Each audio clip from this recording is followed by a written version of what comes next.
Welcome back to the Sport Life Balance Podcast. Today we have an amazing guest. We have Karsten Sturmay joining us. For those of you that don't know Karsten, he is an elite level curler. He is currently ranked top 10 in Canada, and he's also involved in so much more than just curling. And whether you're a curler or not, I strongly encourage you to listen to this episode. Karsten just shared some great insights into sport and life and just development. We talked about the difference between being a student athlete and a corporate athlete, which he's done both of those, and he's currently a corporate athlete. He's a great experience working with KidSport and doing digital communications with them, and then transitioning his career even as he was going through university, deciding to try something different. Just an awesome, well-rounded episode talking about sport and life. And I know for me, not being a curler, just hearing this episode, some of the things that Karsten shared about curling, it's made me want to become a curler. So I know you'll enjoy this. And without further ado, let's jump into the episode. 3, 2, 1, yeah!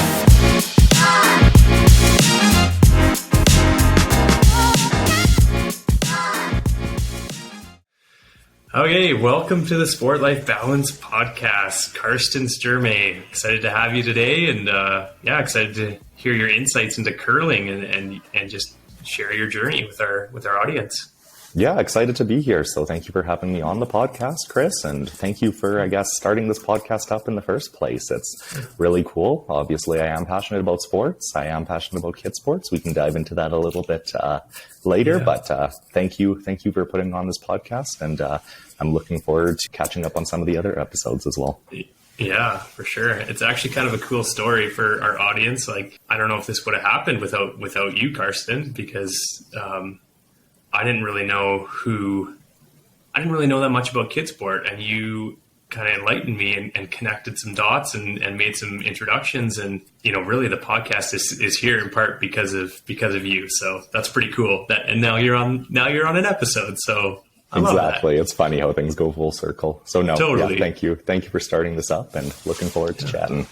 Yeah. Okay. So let's dive in. Tell us about your sports journey. What was it like growing up for you, and what sports were you doing? And tell us specifically about curling as your main sport, but were there others? Tell us a bit. Yeah, so I started curling at a very young age. My dad used to be a competitive curler, so he got my siblings and I involved in the sport at a very young age. So I was 6 years old when I started curling. I was probably not old enough to even get the rock to the other end of the ice, never mind actually be any good at 6 years old. But regardless, started curling at a super young age, fell in love with the sport. I feel like it was one of those things where sometimes you start kids in sport at a very young age, and it usually goes one of two ways. They either stick with it for the rest of their lives, or they get burnt out after a couple of years and maybe find something else. So I'm fortunate that I fit into the former category, where I fell in love with curling, I fell in love with the sport, and I fell in love with the people involved in the sport. Even if I look today as a 26-year-old, like majority of my close friend circle are people that I have met through curling. And I feel like that's a really common theme, not only with curling, but with other sports too. Like, it's one thing to say that sports are great because it teaches you life skills, it teaches you how to be healthy, it keeps you physically active. But I think the thing that maybe people don't talk about quite as much is the social aspect of sports, just like the relationships you make and the friends you make and the way you're able to support yourself from a social perspective through your involvement in sports.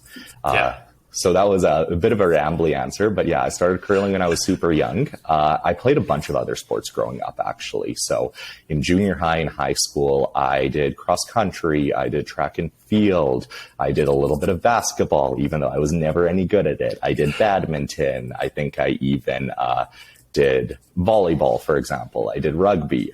So I played a bunch of different sports growing up, some mostly school sports outside of curling, but some of them I did even play club volleyball for a little bit, for example. So, and that's something that I really think actually helped my development, not only as an athlete, but as a person in general was when you are young, not sticking to one sport, being a multi-sport athlete, trying out a bunch of different things, because there's a ton of research that supports that, but just like the value of trying different sports, not restricting yourself to one, really just when you're in that young developmental age, being able to try out different things and see what you like, see what you don't like, see what kind of team formats you enjoy, see what kind of people you can meet.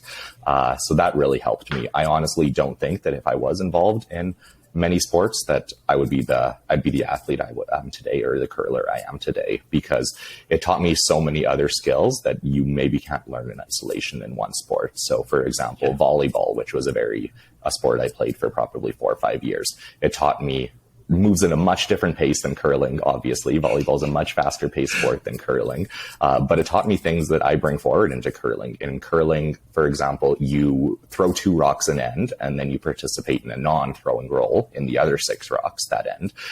But you miss your first shot, right? You still have another shot that comes after that. And how do you mentally prepare yourself to, after you've just missed your first shot, come back stronger, make your next shot? Volleyball actually really helped me with that because, for example, when I was a volleyball, I was a defensive specialist. So I would always stand in the back row. And when the other team would drill serves at you, or the other team would drill spikes at you, I had to be the one to pick that up. And sometimes you would screw up. Sometimes you would, supposed to be the defensive specialist who can dig everything and pass everything. And sometimes you would get a serve nailed at you and it would shank off your arms, and you would have to come back right after that. And you would have to do your role again. So I think that really helped me in my curling, honestly, just learning how to bounce back, how to deal with adversity, and then how to apply basically learnings in a controlled way to improve your performance next time.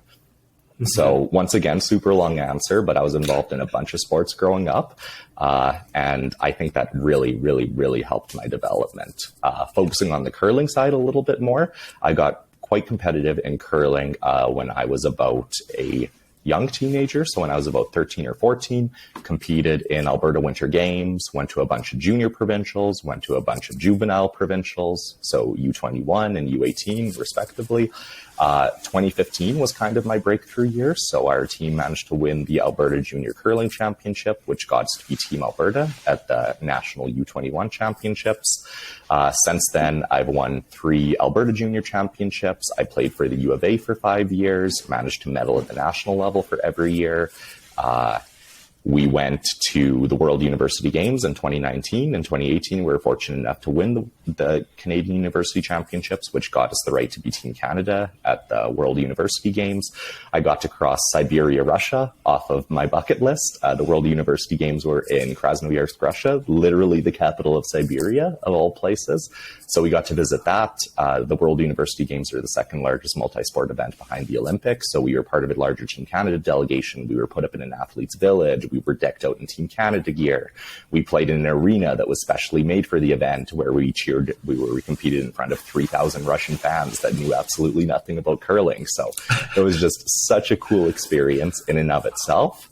And once again, I don't think any of that would have been possible without A, getting involved in sports at a young age, and B, being involved in many sports at a young age. Yeah, I love that. I love how much you talked about being involved in different sports, because I completely agree. And, from my own experience and again, of the research, what it shows, and the more diversity you can have in your athletic experiences growing up, the better it will serve you. And I love that you hit home on that. So 2 parts to this. Did you always want to be a curler? And what do you think of, obviously, as your dad was a competitive curler himself, obviously he probably wanted you to experience that sport in some way, whether he, whether he pushed you to try curling or he just let you try it, I'm not sure. But what do you think of your dad's impact, and tell us about like the impact he had on why you are still in curling now, maybe? Yeah, no, basically unmeasurable impact. Absolutely. Like he was the reason I got involved in curling, but he was also my first coach. So he was more or less the person who taught me how to curl. He taught me about the strategy of the game. He taught me how to how to be able to compete. He taught me how to learn the game. He taught me basically the ins and outs, all of that. And even to this day, like he's still my biggest fan. Like he comes to as many of my events as he can, both him and my mom. They cheer me on, they follow me on. Can almost, when they're not at an event cheering me on in person, I can expect a text after the game saying, hey, great win, was watching online or was following scores online. Or if I lose, something like, hey, tough one, bud, regroup, get the next one. So just absolutely incredibly supportive. So I feel like he was instrumental in not only getting me started in the sport, but keeping me in the sport as well. And I think that's something that honestly, sport parents, like everybody likes to focus on the kid playing sport. Maybe people don't focus as much on the sport parents. Like it's mind boggling to me, and you don't appreciate it quite when you are a kid in the sport, but you don't really appreciate like the amount of time and resources and energy and even frankly money that parents have to fork over to be able to have their kids compete in sports. Like I think back of when I was involved in a million school sports, and when I was doing volleyball on top of curling, or when I was living in Leduc with my parents, or competing in a curling league in the city, for example, that my parents, somebody would have to drive me to the city to compete in the curling league. Somebody would have to drive me to a weekend volleyball tournament. Somebody would have to drive me to a weekend tournament out of town for curling. They would have to pay for my equipment when I'm on the road. Like I'm not paying for my meals myself when I go for lunch and I'm a 13-year-old kid. Like registration fees are another one. So I think just it's maybe something that's not quite talked about. Like it's cool when kids play sports, but it's like the cooler thing is when parents actively support their kids' development in their sport journeys, in their journeys with life. And just a greater appreciation, I think, needs to go out for like the sport heroes that are sport parents, because they're the ones who are sacrificing their own time, their own money, their own energy, their own resources to make sure that their kid is doing something that they enjoy, doing something that they love, doing something that will set them up for success for the rest of their life. So, as I continue to grow older, I cannot express enough how grateful I am to my parents for getting me involved in the sport, and then just making sure I was able to stay in sports as I was a kid. Yeah, that's so great.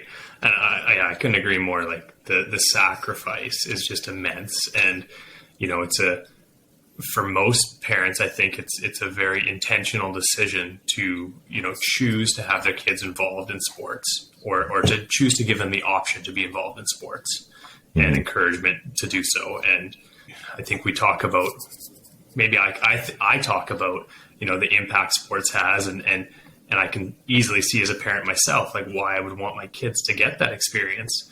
And we talk about all that part of it, but we don't also talk about like the sacrifice and all of the stuff it takes to get that. So yeah, that's a great point. So do you think, did you grow up like wanting to be a curler just by watching your dad curl and like seeing his involvement, excitement and stuff in the sport? Or like, was curling just not really, was it a dream from a young age or not?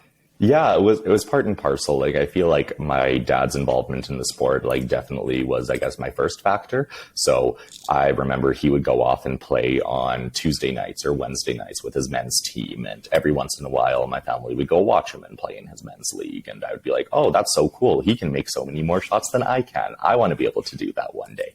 So that was definitely a motivating factor. And then as I got a little bit older in the sport, a little bit better at the sport, started enjoying the sport in other ways. So for example, when I watched Kevin Martin in the Vancouver 2010 Olympics win the Olympic gold medal as Team Canada, that was incredibly inspiring. When I would watch the Brier on TV, or I would watch competitions on TV, and I would see really high level athletes in the sport compete, and I would be like, hey, like, that is so cool. Like, they're playing the same game I am. Maybe they're better at it than me. They can make a little more shots than me. But I was still like, hey, you know what? Like, I want to do that one day. And I want to be able to compete at that level one day. And I want to be able to be that person on TV, or I want to be that person competing in that big event, or I want to be that person winning an Olympic medal for my country. Like, so I feel like that was kind of my next big motivation, was as I got a little bit deeper into the sport, as I got a little bit older into the sport, I kind of looked towards, I guess, some really high level athletes in the sport. And it's really cool because curling, and we can probably dive into this a little bit later, curling is a sport where you can play it your entire life. And you compare curling to a sport like gymnastics, for example. In gymnastics, you're peaking in the sport when you're like 18, 19, 20. In curling, you don't hit your peak in the sport until you're like mid to late 30s. There's even people out there on tour who are well into their 40s who are still competing at the top level of their game.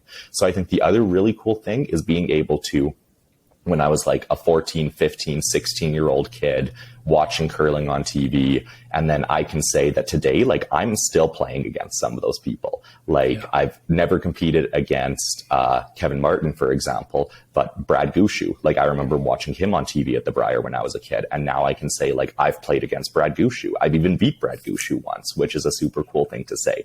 So it's kind of one of those things where I think curling is a unique sport in so many different ways, but I think one of them is just the fact that you have such a long run time in the sport that I can say, I remember watching Brad Gushu on TV when I was a little kid, and he won a gold medal for Canada at the 2006 Olympics. And then I can also say in 2022, at the beginning of this year, I played Brad Gushu in a big event and I beat him. Like, how cool is that to be able to say, like, I watched you win an Olympic gold medal as a kid, and then I played against you as an adult. So it's just incredibly cool that curling is a sport where it's not so much about your, like, age and experience does play a factor, but it's more so about, like, you have an opportunity to play against the best. You have an opportunity to beat the best at any stage, at any day. So, but I think, yeah, definitely dad started me in the sport, and then just seeing other people succeed in the sport really motivated me to want to do the same thing. That's awesome. That's awesome. And I love that you kind of came full circle to talk about how curling is a bit different from other sports, and just the trajectory and kind of walked us through, like, you watching these high level curlers on TV and then now getting to play against them. That's really cool. How else is curling different from other sports for people that don't maybe have an intimate knowledge of it? Yeah, I think the first thing, and honestly, I've taught a couple family members to curl. I've taught a couple friends to curl. Like, I've taught some people who basically have never quite been friends I've met through curling, but like people who have been exposed to curling through their friendship or their relationship with me. Curling is a tough sport to learn. Like, it's not an intuitive sport. Like, you go out there and you have this 40-pound hunk of granite that you need to throw down 150 feet away from you to stop in a specific spot. Or you need to throw a 40-pound piece of rock, slide it quickly across the ice to hit out another 40-pound piece of granite at the other end of the ice. Like, it uses different muscles than other sport. There's a focus on muscle memory. There's a focus on balance. There's a focus on agility. There's a focus on, basically, it's not an explosive power sport. It's more so about, like, it's about strategy. It's about how precise can you be. It's about how can you learn from past mistakes. So if you compare it to another sport, which, for example, like sprinting, like, you're just doing one action full out for 100 meters or for 200 meters. In curling, you're out there for 2.5 hours. Sometimes you're actively doing things. Sometimes you're not actively doing things. Sometimes you're waiting for the opponent to do something and then you have to respond. So it's just a different sport insofar as it still has a ton of athletic skills, but maybe a little bit less focused on explosive power, or a little bit less focused on speed, for example. It's a sport where really balance, finesse, precision, strategy play into play. And I think that makes it a really difficult sport to learn, and a really difficult sport to not only learn, but then get good at. And just even the non-intuitive nature of it, you compare it to something like soccer, or you compare it to something like basketball. Now, I'm not saying that those sports aren't difficult, because I'm no good at either of those sports. And I'll be the first to say, I think those sports are difficult because I'm not very good at it. But something like soccer or something like basketball is intuitive. You know that you have to put the ball into the net to score, right? Yeah. You know that you have to either dribble the ball down the court, put it into the net to score. You have to kick the ball down to the other side of the field, avoiding other players, kick it into the net to score. Curling isn't intuitive like that. It's it takes a while to explain. It takes a while to develop the muscle memory to be able to accurately do things in curling. And that's a little bit of the reason why, and I talked about it a little before, it's just different from other sports insofar as, like, A 14-year-old kid can play it. A 10-year-old kid can play it. A 40-year-old person can play it. There's even seniors curling leagues. Like, I know of people who still continue to curl into their 70s and into their 80s. It's an accessible sport. Wheelchair curling is a thing. Disabled curling is a thing. People are hard of hearing. There's a deaf curling championship. So I think it's just this really cool, inclusive, safe sport that's just anybody can participate in it at any age. They can find some aspect of it that they really like, and you just meet so many cool people through it. Yeah, that's so great. I love. Yeah, there's not too many sports. I mean, there are others, but the longevity as a curler is just so cool, and it's such a friendship based environment. Like, especially if you have like a group that you normally curl with, you have your team, you have others that you compete against, if you're in a men's league or whatever, like, and it's just something that, you can totally see going on late into life for a lot of people, which is really cool. What are some of the challenges though with, you mentioned earlier, it's not till like your mid 30s or sometime in your 30s that you are, at the top of your game.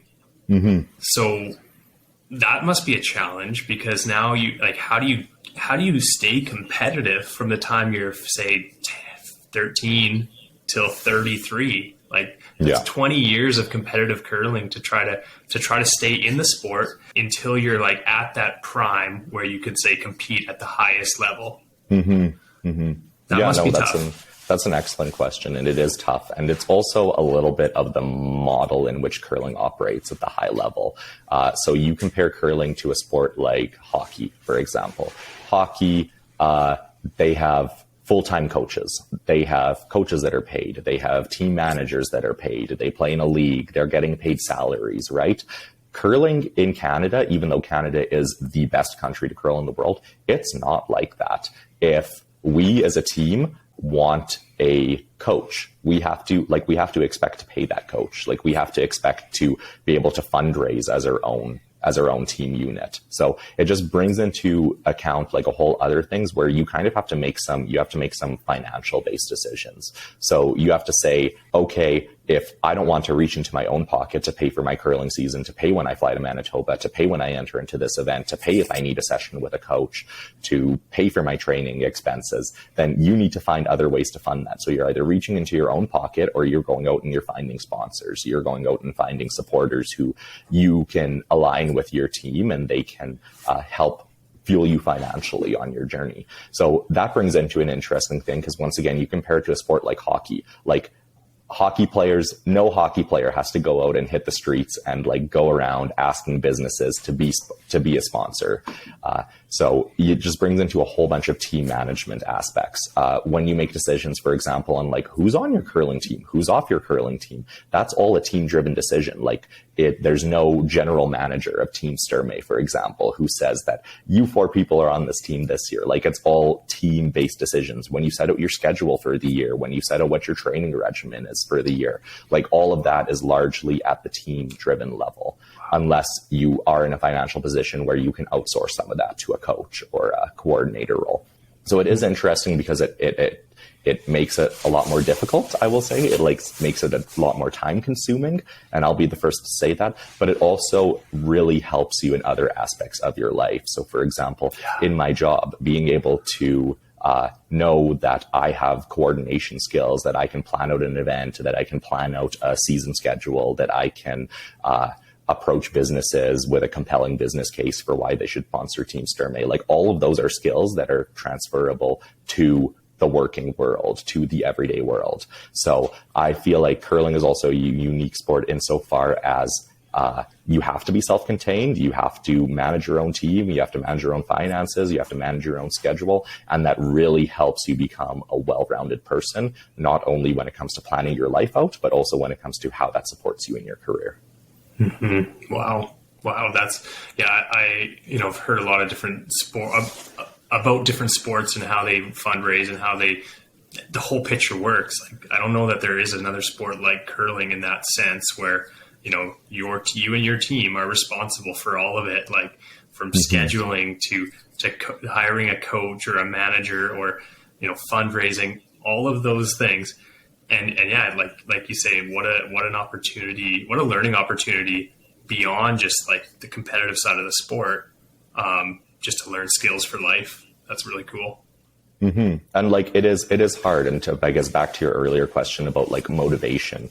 So you don't hit your peak until later in the sport. Like it does take a lot of motivation to be able to say, okay, I love curling. I love the sport. I love competing. I love being out on the ice. But it also comes in part and parcel with having to say that I also love doing all that other stuff too. I love playing a role in team management. I love playing a role in setting out a schedule and setting out a training regimen, et cetera, et cetera. So I feel like your motivation for what keeps you in the sport at a later age. So when I hit my peak in the sport at 30, at 35, at 40, like it's just about making sure that you stay motivated, you stay dedicated, and you just keep a bigger picture in mind too. And I guess this is another really important life skill that sports have taught me. It's just like the importance of not only balancing your time and like accurately budgeting your time, but also just making the most of what you're doing in certain times. So we all know that when people play sports competitively, like they can get burnt out. And when you are in a sport like curling, where you're not peaking until later in life, you have to be dedicated to that sport for a far longer time than, say, a gymnast, for example. So it just has really taught me some important time management skills, but not only time management, but like how to make the most of your time when you're doing something. So when I'm at work, sport has taught me to be completely immersed in work, to be focusing on what I'm doing at that time. When I'm out on the ice or when I'm practicing, it's taught me to focus on that sport, to be top of mind, to not be thinking about other things. And then even with other things in my life, like when I'm at home and I finally get some time to rest, or I get to spend some time with my friends, or I get to spend some time with my family, sport has taught me to never take any time that you have for granted and to just really always make the most out of what you're doing in a present situation. And I feel like that honestly helps you make motivated, because if you're in a situation, it doesn't matter if you're working, it doesn't matter if you're competing, it doesn't matter if you're with your friends and family, if you can have enough mental discipline to stay totally engaged and totally present in that whatever activity you're doing at that time, instead of worrying about other things in your life, instead of worrying about things in the future or things in the past, I feel like you just become a more well-rounded, more engaged person that's just going to set themselves up for success in the long run. Yeah, for sure. One thing that stands out to me, and correct me if I'm wrong, but it seems like through curling, you kind of have to have this vision of like the long term, like you kind of you're being trained to be a long-term thinker, mm-hmm. which I think is a very powerful tool when we can think beyond our immediate needs or our immediate situation and look ahead to the future. Like you talked already about planning your whole schedule for the season, mm-hmm. where you're doing that yourself. And then also planning like your trajectory as an athlete and like understanding what it's going to take for you to stay mm-hmm. in the sport when you hit your peak. You know, I think that is a skill that is not easily taught, mm-hmm. and I think it's undervalued. I think it's a hugely important skill to life to just have that perspective of like the long term. So I think that's really cool. And it also ties into, I guess, like resiliency and like your ability to bounce back and things. Yeah. When I look at curling, for example, and I say that I don't really expect to hit my peak in the sport until I'm 35, 40. So that means that even though I am competing right now, it's like, okay, if I go out and I compete and I don't win the next event that I'm competing in, or if I don't make it to the Olympics in 2 years, like it teaches you how to be okay with that because you have a longer term perspective and plan. So if I don't make it to the Olympics in 3-4 years, I'm okay with that because I know that I won't be at my best until I'm 35, 40, until I'm at that age where other people tend to succeed in the sport. And I think that's such a transferable skill to other elements of your life. So for example, in the working world, it's like saying, okay, one day I have this career aspiration to be eventually in this job. Like if I'm not getting promoted into that role tomorrow, or if I'm not getting promoted into that role a month down the road or a year down the road, like it teaches you to be okay with things like that. It teaches you to keep the long term in mind. It keeps you from focusing on short-term rewards or short-term gratuity, and really makes you mentally disciplined to look at the longer picture in life. Yeah, that's really cool. So I got to ask then, obviously you have a good experience with your dad being a competitive curler, and you kind of knew, your family knew what you were getting into, and your sister is a curler still, mm-hmm. as well. Yep. So was it part of your strategic plan, let's say, to become a student athlete and go to U of A and compete in that way? And if so, like, why was that part of your plan? Yeah, exactly. A big reason that honestly did lead me to go to school at the U of A was their curling program. University curling is a little bit different from other university sports. So there's really no scholarships attached to curling. So like, for example, whereas people might go to certain schools in Canada for volleyball or certain schools for basketball or for the football team, and they're usually getting like full ride scholarships, like that's just not the case in Canada for curling. Like if you are fortunate enough to make a university school sports team, sometimes you have to kick in a little bit money from your pocket, sometimes you don't, but it's not like you can expect to go to a school in Canada, compete in curling, and expect to basically be a fully funded scholarship, full fund athlete. Right. But the University of Alberta is a little bit ahead of its curve in the time, whereas it doesn't offer scholarships for curling, but it does offer a robust program where you have access to a coach full time. You have access to year-round training facilities. You have access to a little bit of reserve funding to go and compete in events and stuff like that. So the University of Alberta really did attract me, not only for, I guess, its academic programs, but also for its curling program. So I was fortunate enough to go to the University of Alberta, try out for the curling team, make the curling team, be able to curl for my full 5 years of eligibility. And that was a fantastic experience in and of itself. A couple of the people that I curl with today, or have curled with in previous years, like they were actually my university teammates. Like my lead on my team right now, Glenn Vanance, I curled with him for the past 7-8 years. I met him through the University of Alberta curling program.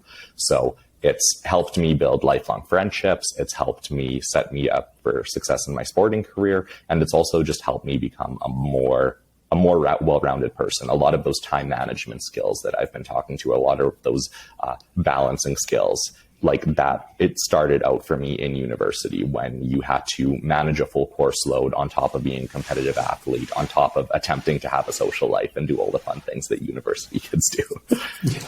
Yeah, no doubt. And then now, yeah, what a great experience to be at UA and to have access to a robust like program that's ahead of its time. It sounds like that's really great that we have that, or people have access to that at all. Obviously there was a lot of demands being a student athlete, and you have two jobs: you're a student and you're an athlete. Mm-hmm. Tell us about now. Now you've graduated U of A. You're no longer there. You're competing on your own, and you have a full-time job. So what's it? Is it harder to balance life now as a corporate athlete, or was it harder as a student athlete? Or tell us about some of the challenges or similarities. Yeah, great question. Honestly, I feel like it a little bit depends on age, honestly. So if you were talking to like 17, 18, 19-year-old Karsten, who it was his first couple of years in university, he maybe didn't quite have those time management skills quite nailed down. He probably would have said, it would be tougher to be a student athlete. Like when I have a job, it'll just be super easy. I'll just work in the day, I'll curl in the night, and it'll all be fine. So I feel like it probably is tougher to be a corporate athlete, but it was still tough to be a student athlete. Like you had to be away from your classes. You had to find creative workarounds for when you had to miss a midterm or when you had to miss a project. You would be in team projects with other students where you had to do a presentation or you had to come up with an assignment, and you actually had to like learn a lot of social skills in there as well. So you had to be able to make friendships with people in your classes or your team members on projects that you are working on. And you have to be able to explain to them, hey, like I won't be able to make this meeting because I'm away curling, but I'm still going to find a way to contribute to this project equally, or I'm still going to find a way to bring benefit to you. So when you have to miss a day of classes, like I'll spot you my notes. So it really helped me in that sense. But I do honestly think that being a corporate athlete is tougher. So when I was curling for the University of Alberta, like the nice thing was I was going to school at the University of Alberta and I was also competing for the University of Alberta. So if I did have to miss a midterm, or if I did have to miss a class, or if I did have to find a creative workaround for a project that I wasn't able to be specifically there for. Like, it was helpful insofar as I could go to my coach, who could go to the athletic director, who could then talk to my prof and be like, hey, let's cut this kid some slack. Let's find some workaround for that. When you're a corporate athlete, it just doesn't quite work that way. You can't just tap your boss on the shoulder and say, hey, I need to miss this incredibly important meeting or this incredibly pressing deadline just because I'm going to go out curling. Like, so your communication skills have to step up a bit. You have to be able to communicate things in advance, and you have to find a workplace that is very supportive of not only the value you bring to that organization, but also just what you're interested in outside of life. So I'm super fortunate to have found that self in my job. I'm with a law firm, Bennett Jones. They're actually super supportive of me. When I do go away on the road, I do have some flexible working arrangements where if I'm in Edmonton, I'm expected to be in the office. If I'm away on the road competing, like, I'm bringing my laptop with me. I'm doing as much work remotely as I can. And it's just very important to find not only in work, but just in life generally, situations in where you feel supported and you feel like you can communicate and you can be the best, most authentic version of yourself, not only in the working world, but also outside of that. And I'm really fortunate to have had that here. Bennett Jones is even a sponsor of my curling team, which is super, super cool to say that, like, you can work somewhere, they're invested in you for your professional development, but they're also invested in you for just who you are as a person and the things that you're interested in. So long answer short, corporate athlete, I would say, is tougher than student athlete, but both are tough. Yeah, for sure. And I appreciate just the insights you give us there. And as it relates to the employee or employer side, like, it sounds like an awesome fit you found, where you found an employer that is not just invested in you as an employee that's going to come and do this job for them. They're invested in you, in your life and you beyond your working office hours. Exactly. And I think that, that's something that our work, speaks a lot to like our work-life balance and just the transition of the way we look at work and employers, the employee relationship is. And I think that's really cool that, that you've built that strong connection. Yeah. No doubt in part because of your skills you've learned in curling. Exactly. And I think that's actually an important point too. And it is a transition that we're seeing in the corporate world. Like, if you would go back 10, 20, 30 years ago, when employers were looking for people to hire, they were very, very skill focused. It was always very like, do you have the right degree? Do you have the right amount of experience? Do you have basically all of the hard technical skills that you need to do this job?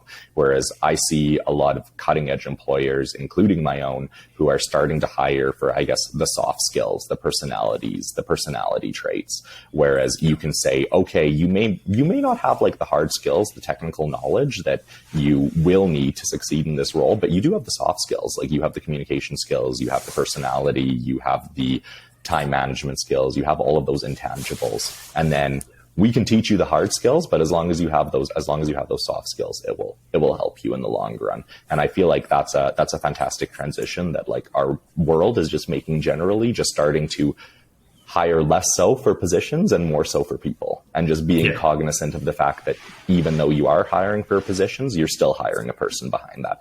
And that person comes with their own interests. They come with their own family. They come with their own set of circumstances. And in the long run, for not only the organization to be happy, but for that person to be happy, we need to look at the broader picture, and we need to support the larger picture.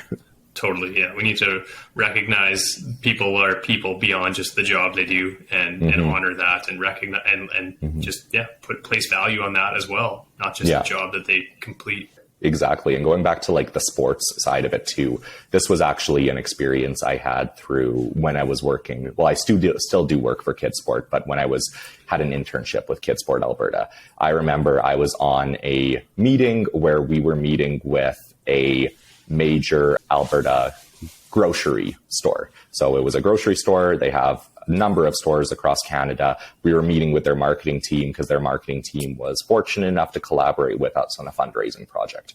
And I will never forget to this day, I'm sitting in front of like this incredibly like successful director of marketing for a major Alberta grocery store. And they were saying, love what you guys are doing. Like, I can tell right away when I'm hiring people, when I'm looking for candidates, one of the first questions I ask them is like, did you play sports as a kid? Like, tell me a little bit about the teams that you were involved with as a kid. Tell me about, maybe they weren't sports, but just tell me about the teams, the other organizations where you interacted with people as a kid.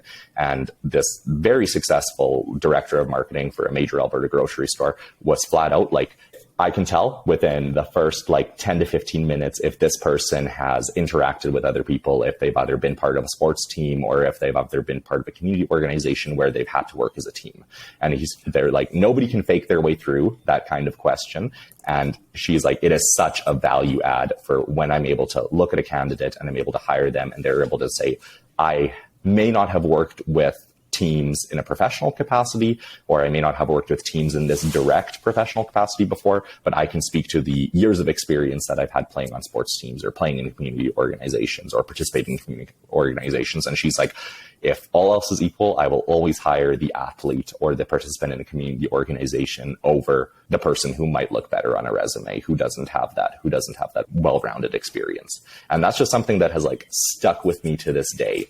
And it's something that honestly, like when I got hired on Ben & Jones, like I was flat up with them. I said, I am a competitive athlete, but I don't think that that's going to be a disadvantage to your organization. I think that's going to be an advantage to your organization. And this is why I think it's going to be an advantage to your organization, because I have communication skills. I'm able to work as a team. I'm able to goal set. I'm able to plan. And my sporting background has taught me all of those things. Yeah, so it is really interesting, but that's, just a little microcosm of the story that has stuck with me today. And for anybody who says that like hiring an athlete or hiring someone that is involved in a lot of extracurricular activities or outside hobbies is a detriment, I would say think twice if you make a statement like that. Totally agree. So you mentioned KidSport, and obviously, like, we mentioned at the top of the show here that this wouldn't be possible without you and the connections. But tell us about KidSport and what made you decide to get involved with KidSport, and what are you doing now with them? Yeah, excellent question. So I guess my journey with KidSport started in the summer of 2019. So I was still a university student. I was in a program that is actually quite different than what I am doing now. When I was going to school, I was a science kid before I was a business and marketing kid. So I went to school. I had a science degree. I had worked as a research assistant for a while, realized that wasn't quite the life for me. I still love science. I still love like the analytical nature of science, but just sticking my head in a fume hood for 8 hours a day just wasn't the life for me. So I was in a situation where I was staring down basically the summer after my first degree finished. And I was like, I have no clue what I am going to do for a job this summer. I need some sort of job to pay for my living expenses, but I just have no clue what job I'm going to do. So I start looking online and I see this really cool internship with an organization called KidSport Alberta. It was for basically like a marketing communications nonprofit administration support role, a 4-month internship. And I was like, okay, I have absolutely no education in any of this. I have absolutely nothing to rely on besides my sporting background. So I was like, you know what, we'll give it a shot. Sounds like it could be interesting, could be a good fit. So I threw my resume in, lucky enough to get an interview, did really well in the interview, and then all of a sudden found myself working for KidSport Alberta for 4 months, which was just a completely transformational experience. It not only taught me a little bit about, I guess, where my passions lied in the professional world. So in marketing, in business development, in strategic planning, in leadership, but it also, I guess, just like exposed me to this really cool organization that I didn't even know about until I handed my resume in for this internship. KidSport is such a wonderful organization. It helps millions and millions of kids across the province every year play sport. And it goes back a little bit to, I suppose, one of the cool things about my personal journey with sport that just not everybody is able to experience. Sport is expensive, especially if you want to compete in sport on a regular basis, if you want to compete in sport at a high level. Sport is expensive, and it's just the sad reality that like not many families can afford to put their kids in sports. So that's where one of the coolest things that I think about KidSport, in addition to just how awesome the volunteers are and how awesome the people involved in it are, is just their underlying mission. Like they want to make sure that no kid in this country who wants to play sports, but their family just doesn't have the financial capacity to pay for registration fees, they're able to do that. So I think that I fell in love with the mission, had a fantastic 4-month internship with KidSport Alberta, and have stayed on ever since in a part-time role just because I love the core mission and I just identify so much with a lot of the values of what they do. KidSport believes that sport helps not only kids grow, but communities grow. When kids are involved in sport and when they don't have to say no to sport because of financial reasons, they're able to learn life skills. They're able to grow into well-developed adults, and they're able to bring benefit to their communities. They're going to be the community leaders of tomorrow. They're going to be leading organizations. They're going to be coaching the next tier of athletes. They're going to be bringing so much benefit, not only to themselves and their families, but to their broader community. So I really just fell in love with that mission, that no kid should ever have to say no to sport due to financial reasons, and that no kid should ever be denied the developmental opportunities that sport allows because of something as trivial as the registration fee was too expensive.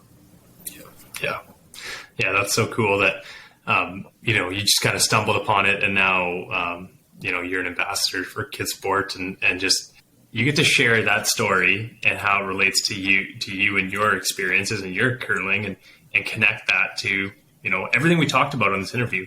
We talked about like how much sport has done for your life beyond just the sport impact itself, but like the skills it's taught you and where you are today. And such an easy thing to celebrate because KidSport is doing something so great.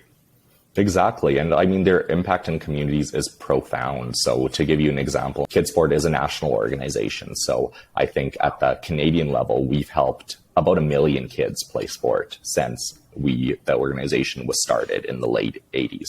So it's just, and you think of that and you just think of like, okay, so out of those 1 million kids that KidSport has helped across the country, like how many of those are either leading organizations or they've become the next level of sport coach, or they've just even participating in like a league. Like there's sports teams, there's organizations, there's so many people that just wouldn't be the people they are today if they weren't able to compete in sports, if they weren't able to play in sports. And it's just so cool to be part of an organization that makes a direct impact in Canadian families, in Canadian communities, and just across the country as a whole.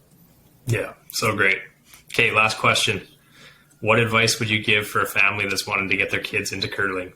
For a family that wants to get their kids into curling, the biggest piece of advice, and it's honestly going to sound really cheesy, is just do it. Like, I will be the first to say that there may be some stigma attached to curling. Some people view it as an old person sport. Some people view it as just like a not so serious social sport. And I would say, just do it. Just try it. Just experience it. If it's for you, great. You can stick with it. If it's not for you, then totally fine. But you will meet people in that sport and in that curling community that will be some of the most nice, genuine, authentic people that you will ever meet, and you will make lifelong friends.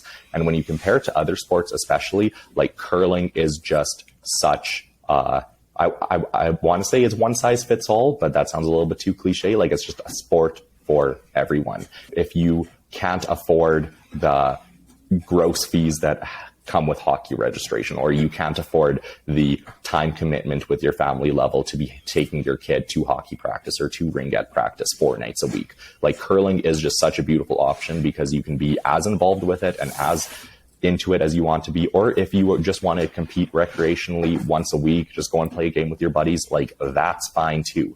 Like, it's a beautiful sport because it's one size fits all in a lot of ways, but it's also just a sport where it doesn't matter your interest level, it doesn't matter your ability level, it doesn't matter your age, it doesn't matter your skill level, any of those things. Like, you will find a place somewhere within the sport. So my one piece of advice to families who want to get their kids in curling: just do it. Just try it out. Don't let any of the, stigma that may still be attached to curling to some degree be a hindrance to you. Awesome. I love that. Great way to wrap up here. So thank you so much for joining us, Karsten, and sharing your wisdom, your insights, and wish you all the best in your curling season this year, and for many years ahead. And yeah, just thank you for being on the podcast today. Yeah, absolutely. And thank you, Chris, for having me on the podcast. And thank you for once again doing this podcast in the first place, and looking forward to listening to a couple future episodes. Awesome.